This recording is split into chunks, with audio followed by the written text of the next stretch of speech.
It's still Halloween time. I'm still a nerd, and it's time to do another movie ranking. Remember, these are just opinions. Do not get so worried. We are ranking the Saws, a franchise known for a lot of grotesque imagery, people willingly self-mutilating themselves, and just chaotic screaming and wide camera shots. I think there's a lot more that can be said about this series. There's a lot more good to it than it's just people getting tortured. No, there's a lot more to it. There's a lot more thinky about it. Some are definitely way better than others, though, and I'm going to tell you which is which. In the 10th spot, the worst of the worst was, without a doubt, Jigsaw, or Saw 8, if you want to go in order. This is basically an insult to the franchise, if you ask me. It was, when it came out, after the series basically concluded itself, it said, it's back. Somehow Jigsaw, John Kramer himself, is back, and it's going to be everything you're hoping to be, and it was not. The twists kill this right away. I mean, the characters, there's no interesting characters, if you ask me. Tobin Bell, who plays Jigsaw, he is barely in it, and the big twist is basically that the game we are watching unfold, and then the cops and the coroners who are following the trail of the bodies are two separate events. The game we're watching is from years ago in the past. It's one of the first games Jigsaw ever runs, so he is technically still dead. And he's just overseeing this game with these people. And then the bodies that we are finding in the current present day are just other people getting killed in a game we don't even see. And it's all for the sake of basically the villain of this, who is revealed to be one of Jigsaw's apprentices, who was there from the beginning, and we've never met this character before, so just, woo, it was me all along, but you never knew that, and you don't even know who I am. Crap. Is just basically out for revenge, so isn't even really, once following in Jigsaw's philosophy, is just doing this for revenge, to get revenge on a cop who wronged him and everything. And it's just not good. It's a lie about what it was advertised as, and it's just kind of boring, I'm going to be honest. I mean, next up in the number 9 spot will be Saw 3D, or Saw 7.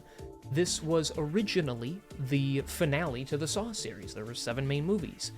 And it is by far, by most people's account, the worst. And if you put this below Jigsaw, I totally get it. There is just the fact that I can at least appreciate that this movie tries to end the story. You know, like, it is the last one. It's the final chapter. And there's at least some sort of conclusion to it, so I enjoy that. Everything else is terrible. Whatever film coloring they did for this, however they tried to color this film, they did a terrible job, because there's a really awkward filter on it that makes it look like B-movie kind of energy, or something you could watch online. The blood effects are terrible. The game itself, although kind of interesting, serves no real purpose in, like, the overarching plot or anything. It's basically a guy who claims he's been a Saw victim and tells his story and got famous from it, and he's never been a Saw victim. Well, now he is. And his agent, his lawyer, and his best friend, who all lied for him and helped him build this persona, are in the games with him, and they're the ones in the traps that he needs to try and save and stuff. Okay, makes sense, punish them.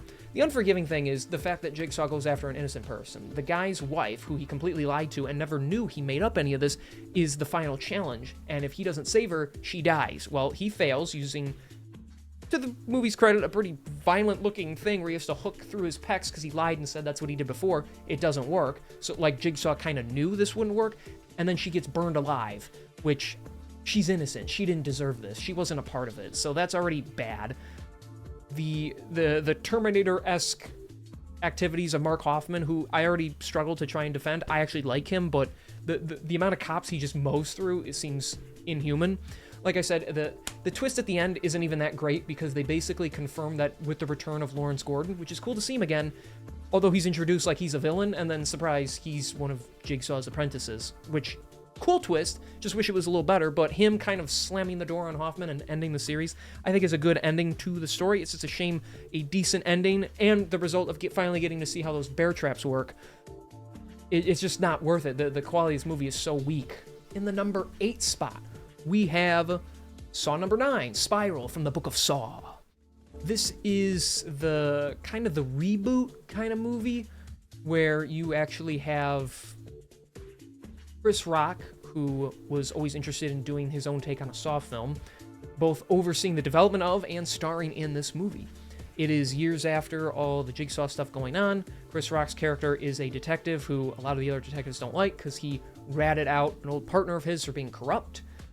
And the new Jigsaw, who doesn't do the same voice, doesn't have the same pig stuff, is very different, but claims to have just studied the killer, they're a copycat, is going after corrupt cops. Not too bad. To the movie's credit, some of the traps are pretty, vicious looking and realistic looking. I enjoyed that there was more of a police investigation aspect to it, which I enjoyed. Chris Rock's performance is kind of bizarre at times with how intense he can get, but I appreciate his, he's not making this like a full-blown comedy or anything. I like Samuel Jackson being his dad and stuff. It feels like this movie was trying to kind of say a lot about police and stuff, and it doesn't really say a whole lot. Just, the killer goes after bad cops. Totally get it. This is by far the worst reveal for a cop, because the one character who gets killed off screen is, of course, the Jigsaw killer in this one, which I remember seeing this in theaters for the first time. I went with my dad took me, and I remember turning and being like, it's the guy that we didn't see die. We just see his body. It was him. Not surprising at all. And it just ends in a really awkward way where, like, they get into a fight, and he's trying to bait Chris Rock into either joining him or killing him, and then the cops show up, and, they try to... the trap is to like manipulate it and to make him look like Samuel Jackson's gonna attack them, and then they shoot him down and to kind of get back at him and stuff, and then the killer just gets away down an elevator while Chris Rock's like, no! And it's like, how about you just point to all the SWAT guys, hey, that's the guy who did all this. The guy that faked his death? In the number 7 spot, as we slowly move into the more watchable films on this list. I really enjoy Saw, and I can watch just about any of these movies other than Jigsaw, but there is, without a doubt, some of these are really weak stories, and nothing surmises that better than Saw 5. One, again, people consider really bad. I don't think it's that bad, but it's definitely not one of the stronger entries. I really enjoy the manhunt between Special Agent Strom and Hoffman, who is confirmed to be the killer at this point. Strom gets attacked once and gets his head stuck in the glass, case, and it fills with water, and he is meant to just die there because Hoffman's just trying to off him. And in one of the smartest decisions in all the movies, he undoes his pen, opens it up, and performs a tracheotomy on himself and he survives that, which I think is really cool. And I like him hunting Hoffman and trying to prove that he is without having the proof. The overarching story isn't anything really included. There's a lot of callbacks and stuff, and it doesn't really fit together yet. You have to get into even later movies for it to all make sense. The game, I like the game. The characters aren't that interesting, like, at all. They're very plain. But the idea of these are 5 very, basically, selfish people to an extent, and none of them have to die in these, 4 challenges they go through. But because of their selfishness, they start offing each other one per room, and they assume, oh, someone has to die per room. And then at the end, the last 2 realize, oh, if all 5 of us were still here, we can easily get through it all. We just needed to work together and stop being so selfish. I think it's a good test. It's very interesting. I give it credit for that. I just wish the characters were more interesting. There's a bit more depth for that. In number 6, ready to get contentious? Saw 3. Boring for me. I know, it's the original Leigh Whannell trilogy that, the first 3, there was only supposed to be 3. Jigsaw himself is actually in it. It's his last movie. He gets killed off in it. I get it. People really like this one. I don't. Not only is Jeff really annoying as a protagonist, because he's the one playing in the main game. He's slow-ass mother effing Jeff for a reason, because he takes him forever to make a decision and to get to places. The game is so slow.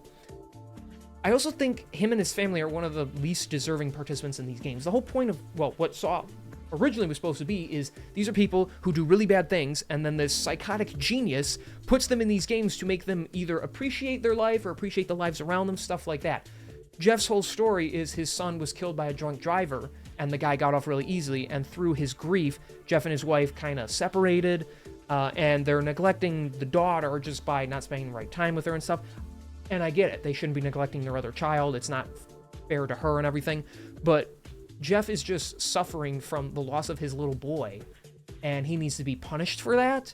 I guess the point of the test is to teach him to let go, but it's not really done in a very sensible way, because he just wants revenge, and he basically gets it. And in each of the 3 stages, each time he decides to save the person super late. and they all die. It's like the same thing over and over. The rack is very disturbing to look at. I get it. Nobody deserves to be in a contraption like that. Great little trap. You know, the guy getting his limbs twisted one by one until his head gets twisted. Nasty stuff. The stuff with, you know, Jigsaw and his apprentices, you know, he's in the bed. He's got the nurse looking after him. She's got a shotgun shell collar around her that'll go off if he dies. I think that's a bit more interesting. The stuff with Amanda, I'm not big on Amanda in this. She's such like a whiny child in this, and I don't understand why. But, or the fact that she doesn't like the nurse and she's like jealous of her or something, I don't really get it. But that is at least interesting at the end when it turns out it was part of her test. She needs to resist the urge to kill the nurse, and because Amanda's whole thing is she puts people in traps where they can't make it out. And if she was the only apprentice to do this, it would make these movies better, where, okay, she's believing in Jigsaw and his philosophy, but also just believes in punishing these people and killing them. I like the angel trap where the stuff's in her ribs, and even though the detective tries to save herself, she can't. It just like tears her open, like it's brutal.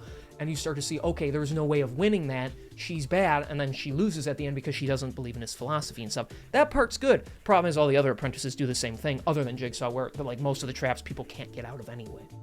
But overall, it's too slow, it's too boring. I don't care that it ends with Jigsaw dying and stuff. Like, Jeff is not the person I need to end this story on. Speaking of movies I'm invested in that other people aren't, Saw 4 is in the number 5 spot. I think this movie's fun. Is it the best? No.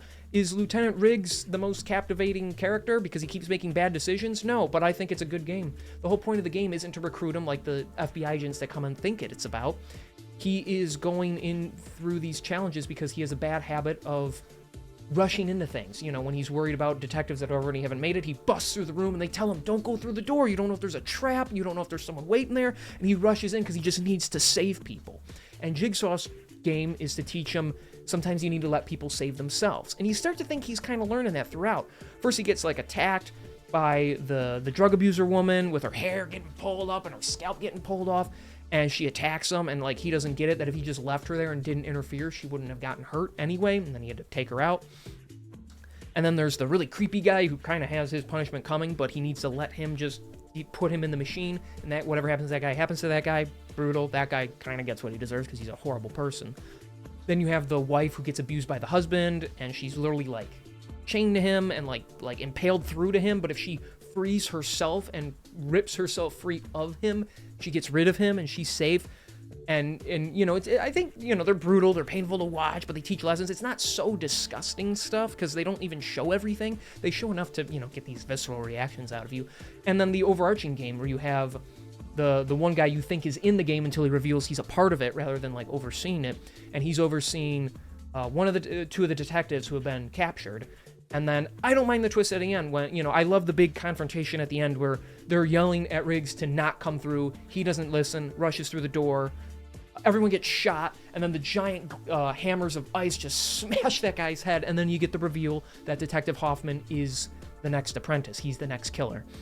I don't mind it. It's not the most clever because you could tell they're building up to something like that. Obviously, there's like Amanda Young couldn't be kidnapping all these people. There's got to be a bigger, stronger guy doing it or whatever. And he's not. Hoffman is just kind of a bad dude, but he does give a good performance. He seems like a bad dude. They show why he's smart, like he studies engineering and stuff to a degree. Him becoming a part of it is fine because Jigsaw's gone anyway. I know he's not the best villain, but I think he's entertaining. And yeah, I think the movie throughout, it keeps your attention. I like the twist at the end. It's very dramatic, and I don't mind, you know, the gruesomer aspect. All right, moving on to what I think the last 4 are all the good Saw movies. Anywhere from amazing to very just well done and enjoyable. In the number 4 spot, we have Saw X, which is Saw 10. Yes, you would think in a horror franchise, the 10th installment would just be a complete and utter fail, but I guess I have a soft spot for them because this is the second time I'm doing something like this. Saw X is not really a reboot, but it is a prequel-requel kind of thing.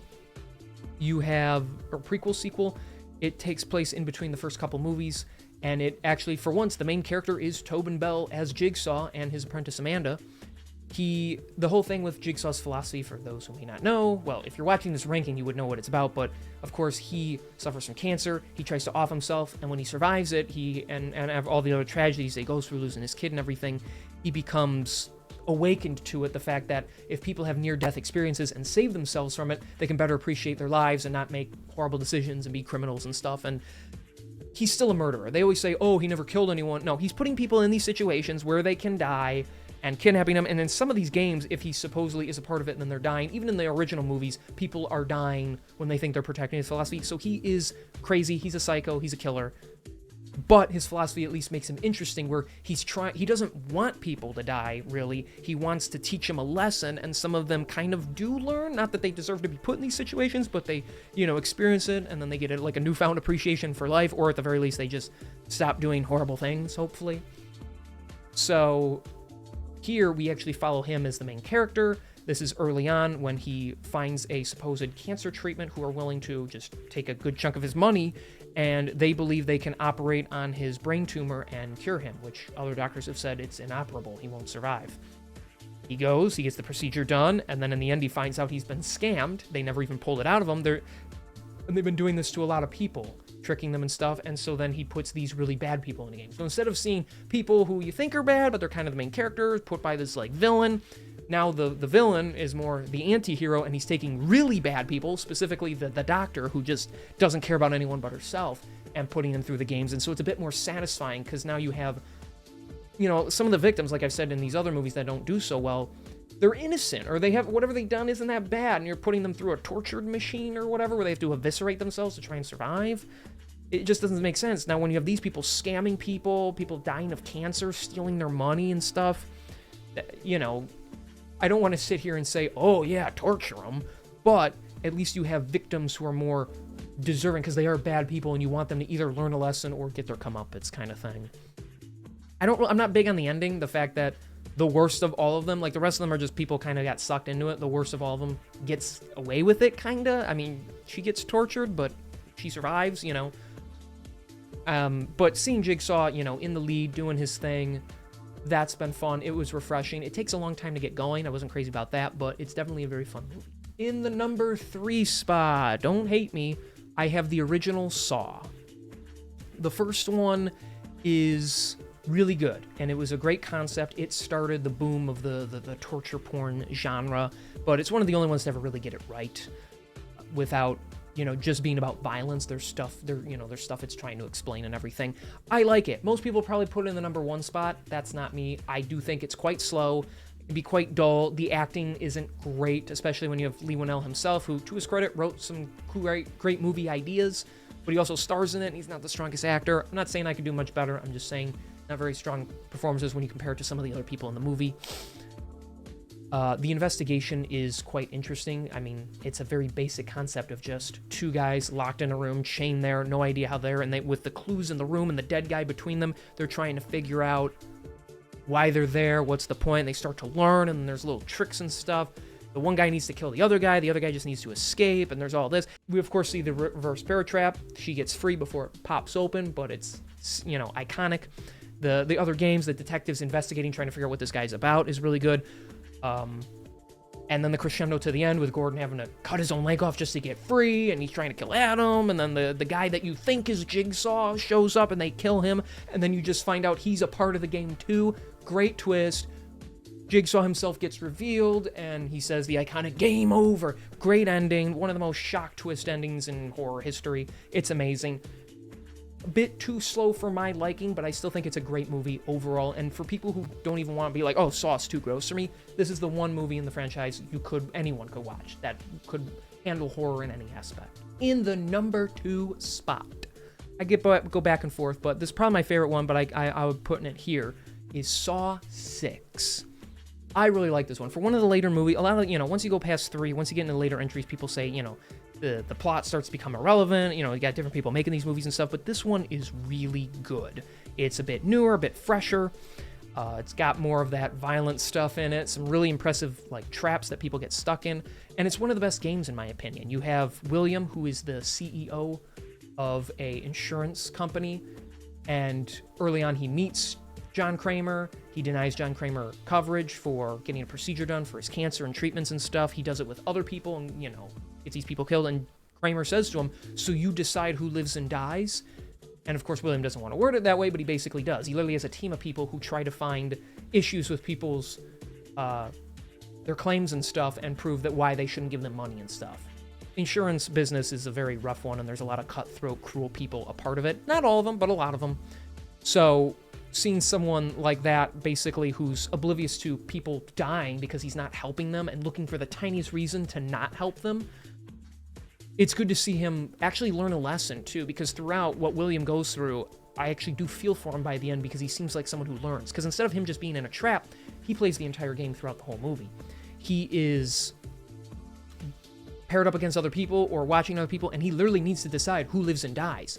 And based on his philosophy, he would normally choose X type of person, but a lot of times he chooses a different kind of person to live. It invokes these, this morality that, not so much for the viewer, because it may make you think, what would you do in that situation? But it's more so for the CEO guy. It's like, yeah, you pick who lives or dies every day. It's easy, right? Oh, it's not easy? Well, now you're starting to understand these are lives you have in your hand. The game itself is great. The traps are really cool. I like the steam maze where the woman's got the gadget strapped to her and he's got to lead her through the maze, and and there's steam burning that he has to burn himself with to get her through. And then, of course, you have the amazing shotgun carousel where his 6 claim deniers basically are strapped to, and he can only save 2, otherwise they get blasted by a shotgun. Brutal stuff, and again enforces those beliefs.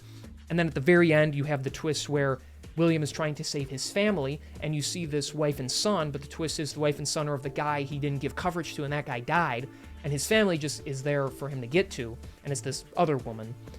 And the wife and son get the decision to make of whether, after everything he's gone through, did he learn his lesson? Should William live or die? And he admits, I get chills when William even says, it's not my game, and it wasn't. They were watching him play the whole time. On top of the overarching story is actually really good in this one. You have Hoffman kind of on the run. He's trying to run the game still, while also avoiding the cops who are starting to basically insinuate they think he's a part of it when he's trying to frame Strom, who he killed already. I love the scene at the end when they realize they can decipher Jigsaw's voice and the voice modulator, and they're working on it, and it even says, it's just a great scene where they're trying to figure it out. You have Hoffman there with the FBI agents basically hinting at that it's not Strom, it could be him or someone else. They're trying to figure it out. You have the decoder working on it, and it's the line that just says, right now you are feeling helpless, which reflects to Hoffman getting more and more stressed. And then it just hits where they say, well, Strom's fingerprints indicate he was dead. And then, boom, you hear Hoffman's voice on the thing say, right now you're feeling helpless. And then he just goes ham and attacks them and escapes. It's great. And then it ends where he gets attacked and the reverse bear trap gets put on him by Jigsaw's wife. And it's great. It's such a fun movie. It's one of the best games. And it really makes you think and everything, and it's a story that actually told, and it actually connects the pieces together. It's a lot more well put together, and I really enjoy it for that reason. And in our number 1 spot, the movie I believe definitely deserves it more than any other is Saw 2. Taking everything great about the first movie and then scaling it upwards without it being about the violence and just the traps and stuff, but just making it a bigger, broader, more character-filled, more interesting story. It's perfect. Everything I wanted from the first one became Saw 2. You have the detectives. They find Jigsaw, so John Kramer is in it the whole time. He's there in person. He's sitting there running the game. They track him. They're ready to arrest him, and he tells them, well, there's a game going on right now, and Detective Eric Matthews, his son, is in it. The game is all these people trapped in a big, house. There is gas being pumped in that'll kill them in a couple hours, but there's antidotes around that they can find if they play other games. Jumping into a pit of needles, which is just painful when you see Amanda get thrown in there. Crawling through an oven that can heat you up and stuff. It's really interesting. And then, one of the first twists, all the people other than the son are all criminals, and they were all arrested and possibly even framed by Eric himself. Most of them are guilty, of course, but he is also kind of a dirty cop trying to just do whatever it takes to prove them wrong. And of course, he bails his son out of trouble all the time. So when some of them find out who he is, they don't take too kindly to that, and they try and attack the son. And then, you worry for the son, because he's just a kid. He's making some dumb decisions. Him and his dad don't have a great relationship. He don't deserve to be there. He's I don't really think he's learning much of a lesson. But you worry about him. Watching Eric Matthews kind of beat the shit out of Jigsaw is pretty fun, because Jigsaw is a bad guy, but he's also right in some of his regards. And then I'm almost torn to say the twist in this one is possibly better than the first one. People probably disagree. It probably isn't, but I really like the twist where you find out that the screens they're watching of the game taking place has already happened, but not within years, like in Jigsaw, just within, a few hours. the game already happened, and the cops get split, and Jigsaw takes Eric to where the game happened, but all the SWAT agents go to where they think the game is taking place, and it's a completely different place. That's not where the game is. And it's revealed, they're just on tapes. The SWAT guys just find, like, they pause the recording, and they find out, oh, what we're watching is that. And of course, Jigsaw says, as long as you sit here and talk to me, your son will be found in a safe place. And he means it. He's honest about it that time. Once the timer's up, the safe opens up next to him, and the kid is in there. He's safe. He's alive. Of course, Eric doesn't believe that. He goes into the trapped area with Jigsaw, and it ends where Amanda is revealed to be Jigsaw's apprentice. She takes Matthews hostage, basically, and he becomes her next test subject. And then it ends with Jigsaw laughing. And it's a great twist. It's a great film. The pacing is much better. It's not super fast, but it keeps going, and it crescendos to a big twist again. One of those sequels that I think surpasses the original. Definitely consider giving them a watch. If you rank your versions of the Saw movies differently than I do, please share with me in the comments. Glad I get to just share some love of horror with you people.